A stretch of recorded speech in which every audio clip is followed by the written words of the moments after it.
En las fotos que integran el cartel oficial de búsqueda de los 43 estudiantes desaparecidos la noche del 26 y la madrugada del 27 de septiembre de 2014 en Iguala, Guerrero, la Procuraduría usó una técnica de manipulación criminológica muy antigua, pero sumamente efectiva.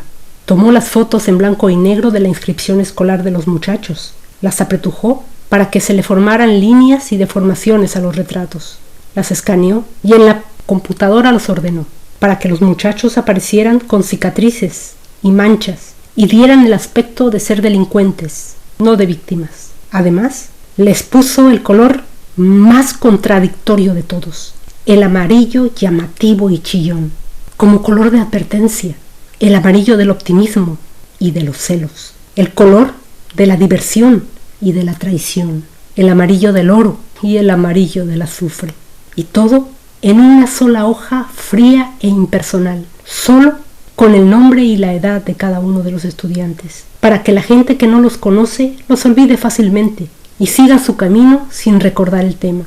Por eso nos dimos a la tarea de conseguir las imágenes que reflejan la personalidad de cada uno de nuestros desaparecidos y le anexamos pasajes de sus vidas. Cuando las exhibimos en la red, observamos que los mensajes que muchos de los usuarios dejan en cada foto, por supuesto, son leídos por sus familiares y amigos y constituyen el más importante mensaje de no estás solo que puedes brindarles, porque los leen a veces en conjunto, pero siempre los releen a solas, y cuando ven que mucha gente se manifiesta a su favor, se sienten respaldados y apoyados. Eso les recarga la energía que han perdido, de verdad, eso les hace bien. Por eso, aquí están las fotos y las historias contadas por madres, padres, hermanas, hermanos, madrinas, amigos y novias de nuestros muchachos muertos y desaparecidos de Ayotzinapa. Julio César Ramírez Nava. A Julio César le encantaba jugar en la cancha de básquet. Salía a correr, tocaba la guitarra y la trompeta, y su único vicio era jugar al fútbol. Acababa de comenzar a estudiar para maestro, cuando le contó a Berta, su madre, que quería ir a Ayotzinapa. Su mamá se entristeció, porque ya no iba a ver a su hijo tan seguido. Nunca imaginó que el camino elegido por él los terminaría separando para siempre. Ve, hijo, donde te sientas bien, le dije con el corazón apretado, pero con la certeza que era lo mejor para mi hijo. Berta es ama de casa y quería que sus 4 hijos tuvieran un estudio, que aprendieran a defenderse y fueran su orgullo. Ella nunca pudo estudiar. Cuando me dijo que se iba para la normal, pensé, no lo voy a ver despertar más en su camita. Ya no va a almorzar más conmigo. Pero él quería hacer algo con su vida. Quería ir con los niños, en las comunidades lejanas, para enseñarles y que se puedan defender, darles consejos a los papás, ayudarlos. Mamita chula, ¿qué haces? Cuídate, mamita, me decía cada vez que me llamaba. Así le decía Julio César a Berta. Por eso, Berta siempre dice, para mí, Julio César no está muerto, está dormido. Julio César murió junto a otras 5 personas en Iguala, en medio de una brutal represión policial el 26 de septiembre del 2014. A Berta le tocó ir a la morgue. Reconoció a Julio César por sus zapatos negros de cuero, remendados hace unas semanas, y el suéter negro con rayas rojas que le compró a 5 pesos. Tenía ganas de abrazarlo, pero no me dejaron. No lo toqué. Me dijeron y me quedaré con las ganas. Ahí comenzó su calvario.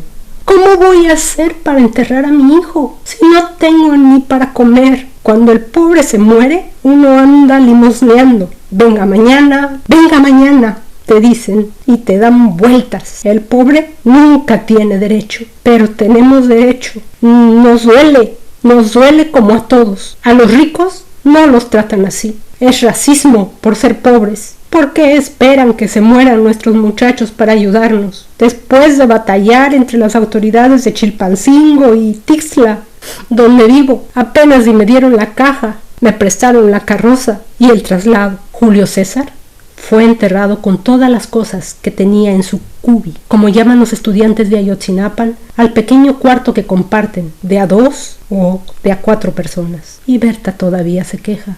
Tendría que haber agarrado un cuaderno, aunque sea para ver qué escribía mi hijo, pero no lo hice.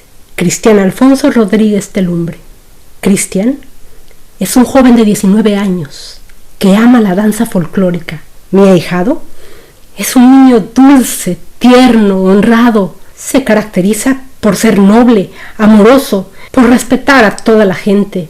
Es amable y ama a los niños. Aquí todos sus amigos, vecinos y hasta yo lo llamamos Lolo.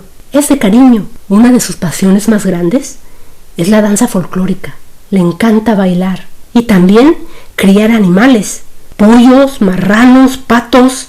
Es muy trabajador, ya que es de bajos recursos, y para comprarse ropa o zapatos tiene que trabajar. El sueño de mi Lolo es ser veterinario e irse a estudiar a Morelos. Le encantan las plantas y los animales, pero lamentablemente sus papás no pudieron pagar esos estudios, ya que tienen a sus otras 3 hermanas. Aún recuerdo cuando fue a hacer el examen a la normal de Ayotzinapan. Tenía una ilusión tan grande, ya que su promedio era muy bueno, de 9.7. La máxima es de 10. Cuando se fue a la normal me dijo: madrina, con mi primera quincena me iré a Acapulco, pero los voy a invitar. Y cuando termine de estudiar en la escuela de Ayotzinapan, entraré a estudiar para veterinario. Aún no tenía novia, ya que se la pasaba siempre en su casa, una pequeña casa de adobe con teja, donde abunda el amor de madre, de su madre María, que vende tortillas, de su padre, don Clemente, que vende agua de botellón. De ellos aprendió a trabajar y a respetar. Tiene una sonrisa que transmite amor, vida, paz, ternura. Aún seguimos esperando a nuestro Lolo con los brazos abiertos. El día que llegue, haremos una fiesta grande, porque a él todos lo queremos mucho. Se ganó mi corazón y el de todos. Te extrañamos, Lolito. De tu madrina Pame Brigitte. Bernardo Flores Alcaraz. Bernardo era campesino desde niño. Durante años, cada día se levantó a las 7 de la mañana para trabajar el campo. Con un machete limpiaba el terreno de su casa. Bernardo tiene una mascota que él mismo entrenó. Se trata de Randy, su perro, que puede sacar una iguana de su madriguera, para que Bernardo, el cazador, la remate con una tirachinas. Después, el cazador lleva la pieza a su madre. La señora le corta las patas, la cabeza, condimenta la carne. Cuando está en su punto de cocción, vierte una salsa de chile verde y convierte aquel guisado en una delicia de la comida tradicional de Guerrero. La iguana en salsa verde es la comida favorita de Bernardo, pero Bernardo se dio cuenta de que ese no era su mundo cuando probó otra cosa. Un día acompañó a su madre, una maestra de escuela, y descubrió lo reconfortante que es trabajar enseñando y ver la risa de los alumnos cuando leían una frase por primera vez y la entendían. Entonces, Bernardo, el campesino de 19 años, se sintió profesor. Pero no iba a ser tan fácil. En Ayotzinapa vivió días de zozobra por el físico. Sus kilos de más fueron un lastre. A Bernardo le dicen el cochi, porque es un poco regordete. Era el que menos corría. Le costaba hacer flexiones, pero Bernardo tiene una ventaja. Al resto les salieron callos en las manos por el manejo del machete, mientras las suyas, ásperas como la piel de una iguana, permanecían intactas. Bernardo tiene 21 años. Es una copia de su papá, pero en chiquito. Tiene en su pecho un lunar, como una manita de gato. Es un muchacho responsable en su casa y en la escuela. Su padre cuenta que Bernardo tenía mucha ilusión de ser maestro, de ayudar a los niños y a los señores adultos que no saben leer ni escribir. En nuestra comunidad hay mucha gente que está rezagada en educación y la ilusión de mi hijo era ayudar. Su padre Nardo lo espera ahora en el patio de la escuela normal de Ayotzinapan. Alrededor del padre merodea un perro. Días antes de su desaparición, Bernardo le escribió un SMS a su padre. Por aquí abundan las iguanas, papá, y hay un perro que se parece a Randy.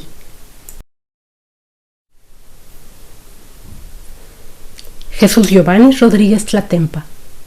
Jesús Giovanni es un hombre noble, buen estudiante, y está en contra del maltrato hacia las mujeres.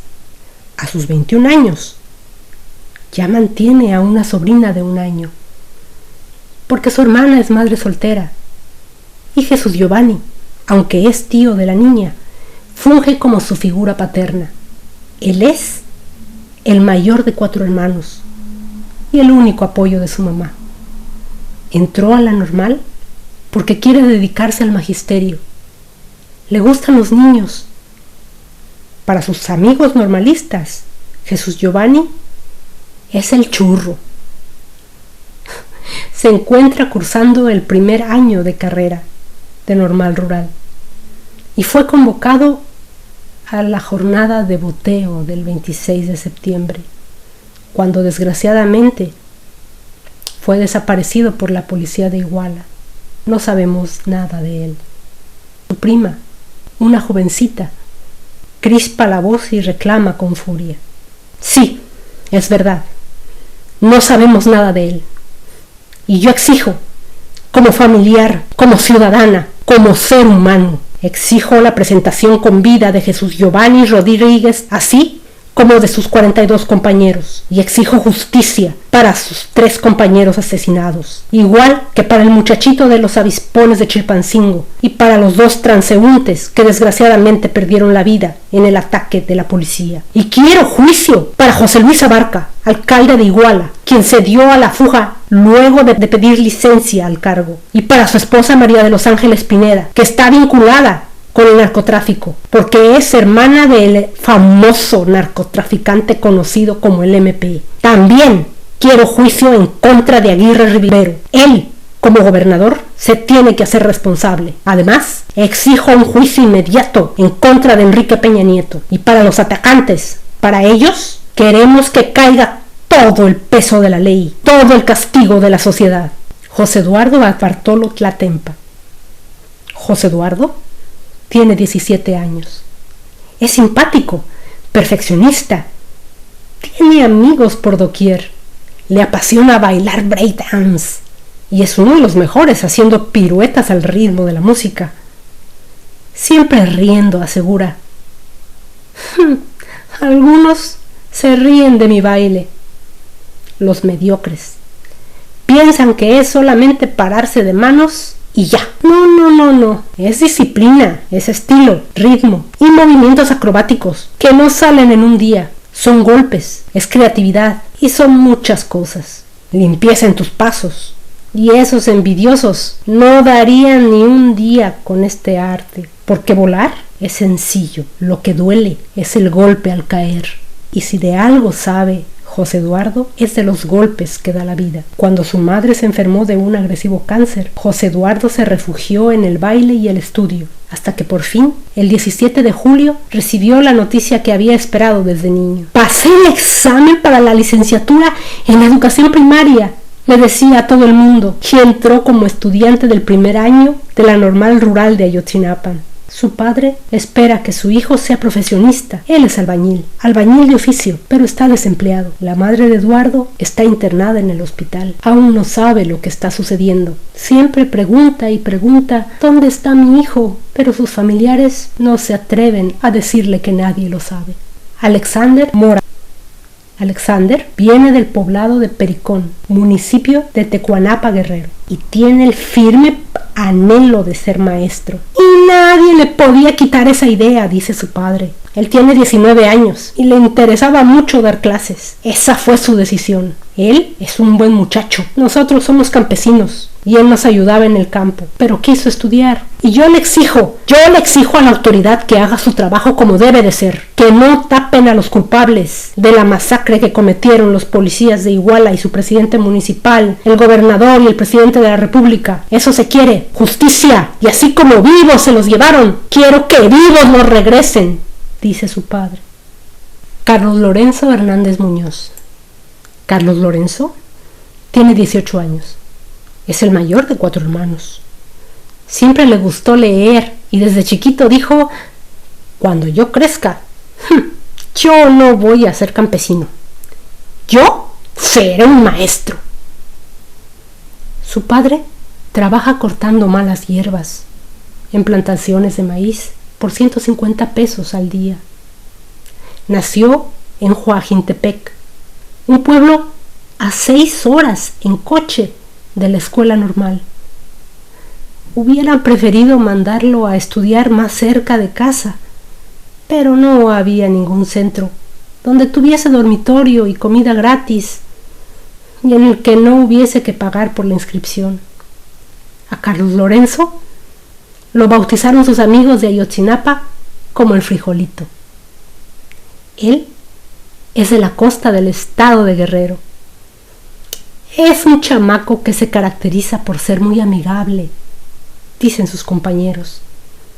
Es muy humilde y muy parlanchín también, pero siempre en la disposición de ayudar a las personas. Hace algunas semanas, recuerdan ellos, vinieron a la normal unos señores de Tixtla que tenían un enfermo y necesitaban donadores de sangre. Y el frijolito fue el primero en ponerse de pie. Al final, fuimos 6 compañeros a donar sangre. Y él fue el único que pasó todos los exámenes. Porque todos los demás, nomás no la hicimos. A mí me declararon principios de anemia. A otro principios de gripa. Uno más fue descartado porque tenía un dolor muscular en la pantorrilla. Y así, al final, solo Carlos pudo donar y ayudar a esas personas. Carlos Lorenzo es alto, morenito, ni muy flaco, ni muy gordo, ni muy pequeño, ni muy grande, rollicito, dice Enid, su tía de 22 años. Cuando aún Carlos vivía en el pueblo, Enid y él se juntaban por las tardes con el resto de los chamacos y se ponían a jugar al fútbol. Allá es una vida tranquila, ni accidentes, ni violencia, ni nada. Carlos les contaba que después de entrar a la normal de Ayotzinapa comenzó a leer muchos libros, que en esos momentos estaba leyendo a Marx y a Immanuel Kant y una novela muy interesante, Don Quijote de la Mancha. Su familia escuchaba embelesada las explicaciones de Carlos Lorenzo. Hasta los chamacos del fútbol se empezaron a interesar y les empezó a gustar las aventuras del caballero de armadura que Carlos Lorenzo relataba. Ahora las calles del pueblo se ven más vacías y polvorientas que nunca. Todos están enojados y desesperados. Todos en ese pueblo esperan el regreso de su maestro. José Antonio Tizapa Leguideño. José Antonio tiene 20 años. Cuando era chico, no fue un alumno especialmente aventajado. Le costaban las matemáticas y el español. Y es que hace muchos años, su padre se fue a trabajar de fontanero a los Estados Unidos. Y desde entonces se convirtió en un padre carta, con un poco de dinero. Jorge Antonio apenas tiene recuerdos de su progenitor, porque cuando él se fue, Jorge Antonio dejó los estudios durante un tiempo. Cubría como chofer de un microbús la ruta de Tixtla a Atliaca. Se enamoró de una muchacha con la que tuvo un hijo. Construyó una casa de lámina junto a la de su madre. En ese momento decidió ingresar en la escuela normal de Ayotzinapa. Quería ser el guía, el maestro de tantos niños que como él crecen sin una figura paterna que les sirva de ejemplo, que les dé consejo. El padre de Jorge Antonio está enterado de lo ocurrido, pero dice que por ahora no planea volver a México. Su hermano Iván dice que últimamente Jorge Antonio estaba más ponchado, entre fuerte y rellenito. Su madre va a todos lados con una carpetilla donde guarda el acta de nacimiento de su hijo, nacido a las 13:40 de un día de junio de 1994, y no deja de llamar a su hijo por teléfono, a Jorge Antonio, pero la llamada no entra. El número al que llama está apagado o fuera de cobertura, mientras su propio hijo espera a Jorge Antonio para mostrarle que ya camina solo. Jorge Álvarez Nava. Cuando era niño, Jorge tuvo fiebre tifoidea. Tenía solo 6 años y durante toda su vida ha sufrido de sinusitis. Ay, eso lo desvió de su destino, de trabajar la tierra con su padre, y le hizo pasar más tiempo dentro de casa, pegado a su madre. Ella dice que leía mucho y después le iba a hablar de lo que aprendía, de historia, de cómo se hizo el mundo, de la luna, que si la tierra, que si los meteoritos. Él estudiaba todas esas cosas en la computadora y me las platicaba. De repente, Jorge aprendió a tocar la guitarra por internet. Entonces su mamá fue hace un año a comprarle una guitarra en abonos, a pagar en 8 plazos. La canción que más ensayaba era Cuando me enamoro, esa de Iglesias y Luis Guerra. Su padre lo vio por última vez en agosto, cuando fue a una reunión a la Escuela Normal de Ayotzinapa. Jorge se acercó a saludarlo y se fundieron en un abrazo interminable y lleno de amor. Su hermana era cajera en un banco hasta que ocurrió lo de su desaparición. Entonces le dijo a su jefe que no era capaz de concentrarse para hacer cuentas y dejó el trabajo. Su padre a veces siente el impulso de ir al monte a tratar de encontrar a su hijo y dice, si pudiera ir a buscarlo armado, iría. En Ayotzinapa a Jorge le dicen el Chabelo. Es una persona tranquila y muy sensible, afirma uno de sus amigos. Ay, no te puedes enojar con él porque lo hace sentir mal de forma fácil. Me gusta su tranquilidad, su paciencia. Él no te dice las cosas de mala fe, nunca te va a sacar una grosería. Él es más tranquilo, él nunca le faltó el respeto, nunca alburó a nadie. Es uno de los que se ve más jóvenes de la casa del activista. Sus padres se aguardan en la cancha deportiva de la Normal de Ayotzinapa, junto con los padres del resto de los jóvenes desaparecidos, y se abrazan al hablar de él. Tiene 19 años y somos campesinos del municipio de Juan R. Escudero Guerrero. Nuestro hijo tiene una cicatriz en el ojo derecho. César Manuel González Hernández. César Manuel es un niño que ama la paz. Es originario de Huamantla, Tlaxcala. Por eso lo apodan el Tlaxcalita. Y entre los normalistas le dicen Panotla. Bueno, también le dicen Marinela, porque siempre que podía se compraba alguno de esos panes dulces para tapar el hambre con los kilos de azúcar que traen. César Manuel, de 19 años, es alegre e inquieto como pocos. Siempre tiene nuevos planes para aumentar la cosecha de sorgo o de flor de cempasúchil de la escuela. Cuando llegó a Ayotzinapa, era medio Casanova. Le mandaba a las chicas fotos de sus abdominales y se dibujaba a sí mismo con aires de Cristiano Ronaldo. Pero con el tiempo, las teorías de Marx y el entrenamiento físico y en valores, su carácter se fue refrenando. Una vez, su familia le mandó 200 pesos y César Manuel se compró unas sandalias de suela de llanta que presumía con ironía, como si fueran unas Salvatore Ferragamo. Vale más la palabra de un pobre que la de un rico. Es ahora su frase favorita. César Manuel tiene un perro que se llama Lulú, el conejo Wishcash y su gato Tambor. Ellos lo están esperando en casa, dice con los ojos rojos por el llanto y el cansancio su padre. Este joven hoy desaparecido había estudiado un semestre de Derecho en Tlaxcala, pero le encantaba la vida de la sierra y trabajar con las comunidades rurales. Encontró a Ayotzinapa y dejó todo.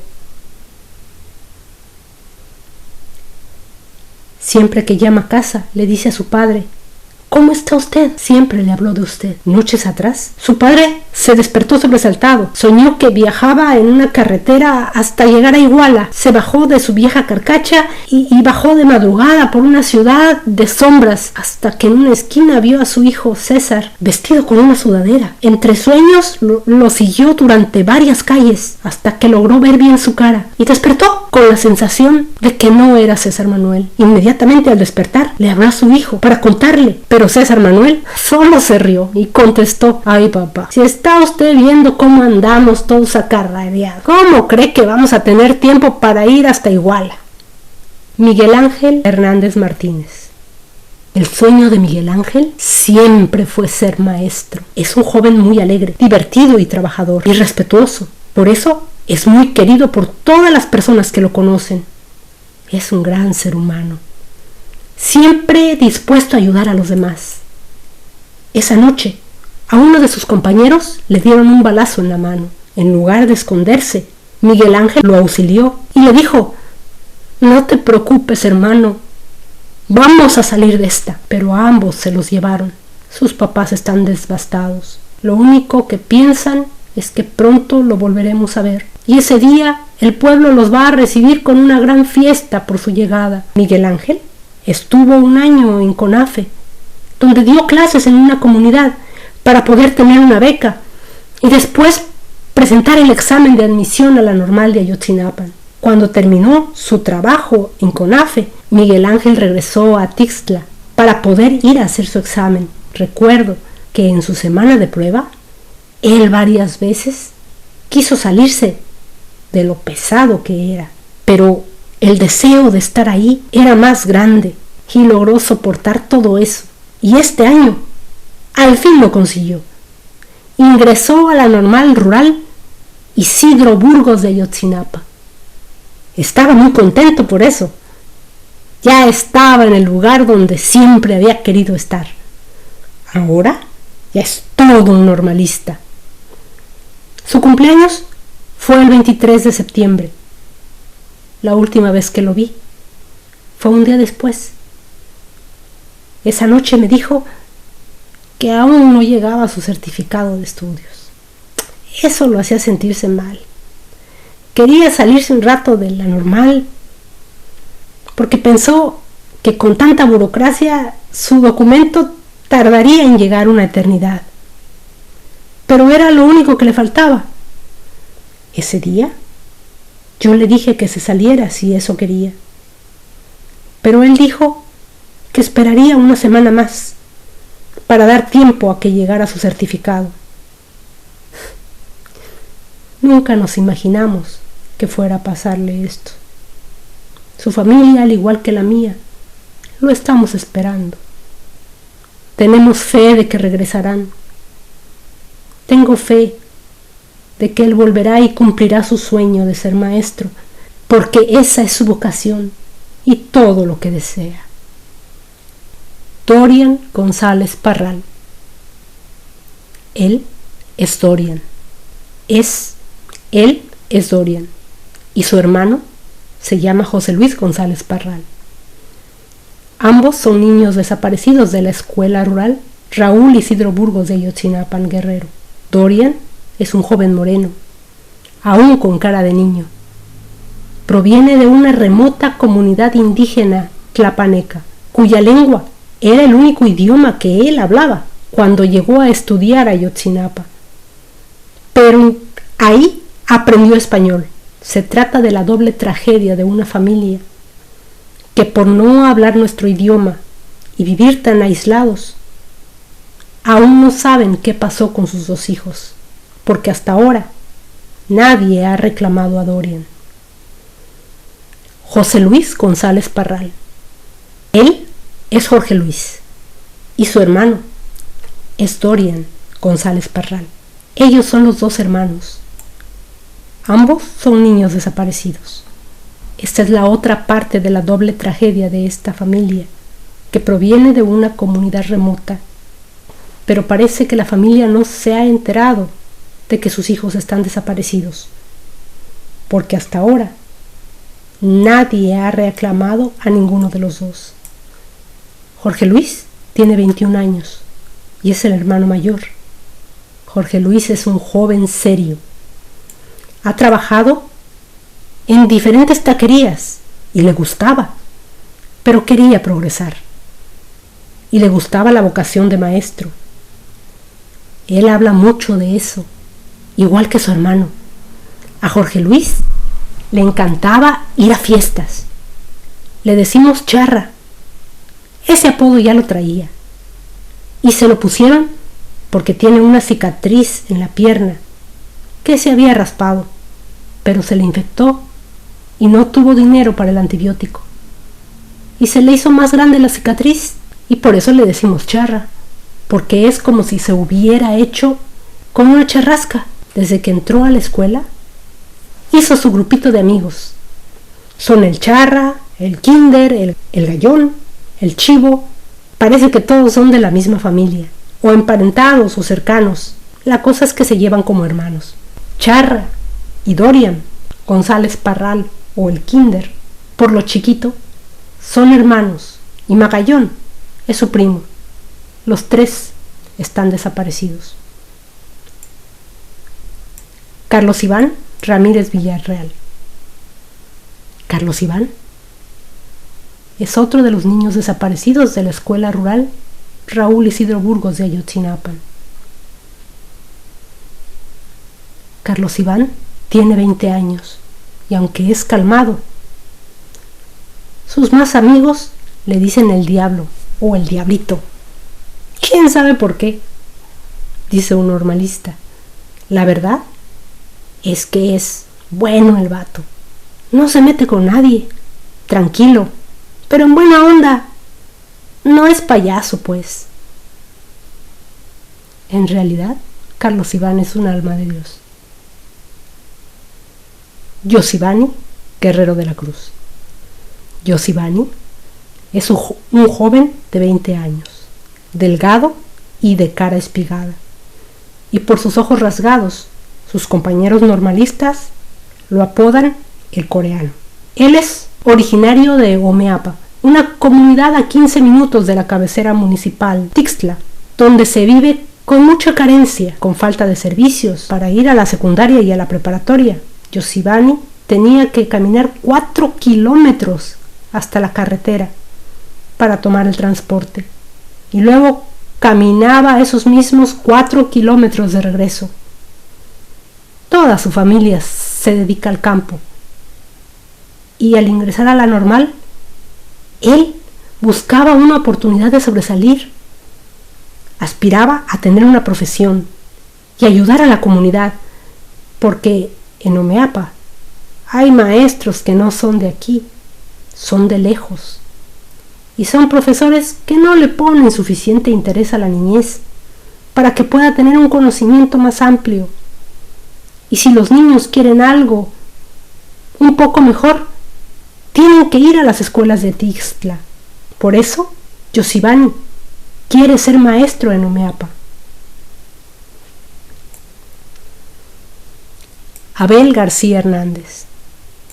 Abel es otro de los niños desaparecidos de la Escuela Normal de Ayotzinapa. Abel tiene 19 años, señala su padre, un campesino indígena de la región de Tecuanapa. Él tiene una mancha atrás de la oreja derecha. Él tiene como 1,62 de altura y es delgado, flaquito, así como somos los del campo. Es todo lo que tiene su padre que contar. Jorge Aníbal Cruz Mendoza. Jorge Aníbal es de Jalpatlagua y a su nuevo grupo de amigos los llaman los kinder. Son primos o parientes todos. A él le dicen Chivo y no se sabe por qué. Se trajo ese apodo de su pueblo. Es en serio, el Chivo. Pero el Chivo casi no hace escándalo. Anda calladito. Y si va a una fiesta, él sigue seriecito. Tal vez porque solo tiene a su abuelita para cuidarlo. Parece que sus padres murieron y no tiene hermanos.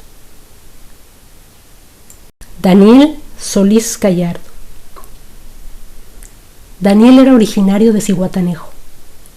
Fue baleado en un primer ataque de la noche de Iguala.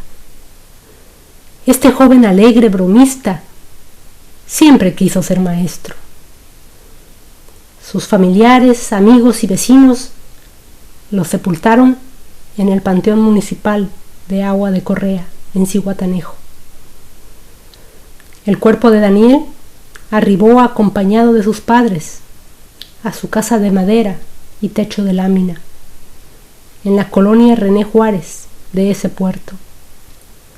Previo a ser sepultado, los compañeros del equipo de fútbol de Daniel, de 18 años de edad, quien era egresado de la Unidad Académica Preparatoria número 13, dependiente de la Universidad Autónoma de Guerrero, firmaron el balón de Daniel y lo depositaron en su féretro, el cual fue cubierto con playeras de su equipo de fútbol. Sus familiares, por su parte, colocaron el uniforme y los zapatos de la Escuela Normal de Ayotzinapa junto con sus restos. Julio César Mondragón. ¿Está segura que quiere verlo? Tiene que ser muy fuerte, insistían los médicos forenses. Pues pase. Marisa Mendoza, la esposa del normalista, apenas podía contener el dolor que le rompía la voz. Jamás nos dijeron que Julio César había sido encontrado así, en ese estado. Fue desollado. La única explicación que ella encuentra es la tortura. Era sábado en la mañana, cuando Marisa, de 24 años, escuchó el nombre de su esposo en los noticieros. Julio César Mondragón era uno de los estudiantes de la Escuela Normal Rural de Ayotzinapa, muerto en una balacera en Iguala. Marisa estaba en la Ciudad de México. No había hablado con su esposo en varios días, porque había perdido su teléfono celular. Intentó hablar con sus compañeros normalistas, pero nadie le decía nada. Así que el domingo viajó a la Normal de Ayotzinapa. Aunque solo gozó a su hija 2 meses, Julio César siempre fue un padre cariñoso. Cuando Marisa estaba embarazada, le daba muchos besitos a su vientre. Me abrazaba.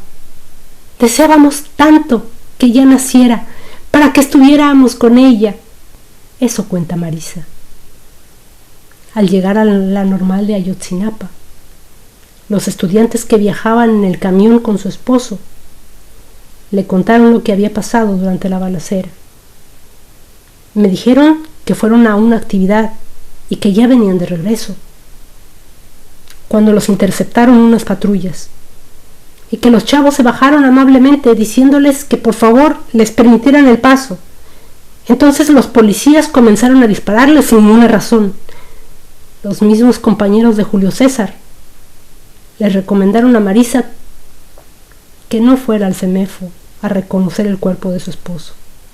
Sentí mucha tristeza de que ya no volvería a ver a Julio César, y se me vinieron muchas imágenes, así como si yo hubiera estado con él en el momento que le hicieron eso, de que le quitaron la cara completa, vivo, torturándolo de la manera más cruel, porque ni siquiera tenía impacto de bala, solamente tenía muchos golpes en la parte del pecho, la cintura, las manos. Marisa no sabe quién mató a su esposo ni por qué, ni cuándo dejará de quemarle el pecho el dolor de haberlo perdido. Ahora solo le queda su pequeña hija de 2 meses, Melissa, que tiene la cara de Julio César. Ella es el único recuerdo que tengo de él.